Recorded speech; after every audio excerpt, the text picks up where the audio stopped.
यहाँ तक जब किसान को डीएपी खरीदने के लिए जाना पड़ा बाजार में, तो इन बीजेपी वालों ने नैनो यूरिया जबरदस्ती खरीदवा दी। नैनो यूरिया खरीदवा दी। जो लोग जानकार होंगे वो जानते होंगे जिस तरीके से उद्योगपति भारत छोड़ के चले गए थे, उसी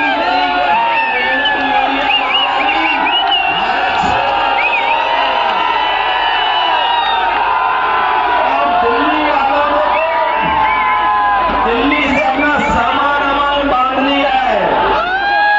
और ये सब छठवें सातवें वाले चुनाव में आ गए हैं। वो जानते हैं अब दिल्ली में कुछ बचने वाला नहीं है, बदलाव की हवा चल रही है, इसलिए सब सामान बांध लिया है।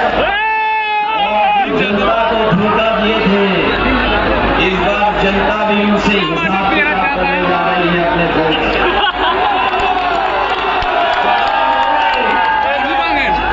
किसानों को धोखा दिया था,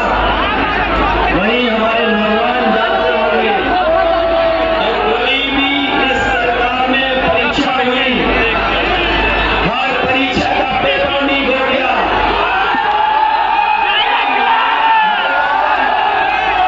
तो उसे पता लगा कि परीक्षा रद्द हो गई है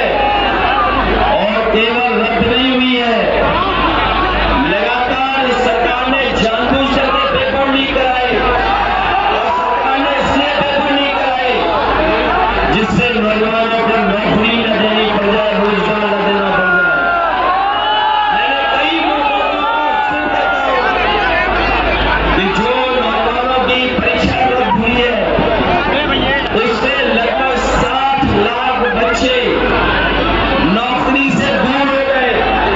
और अगर नौकरी से 60 लाख बच्चे दूर हुए हैं, उनके माँ बाप को छोड़ दें तो एक परिवार में 3 लोग नाराज हैं सरकार से, और अगर हम 3 का गुणा 60 लाख से कर दें तो 1 करोड़ 80 लाख होते हैं, और यही 1 करोड़ 80 लाख अगर 80 बच्चों को भाग दे देंगे तो हर लोकसभा में भारतीय जनता पार्टी का 2,25,000 वोट कम हो गया, जिसकी कोई भरपाई भारतीय जनता पार्टी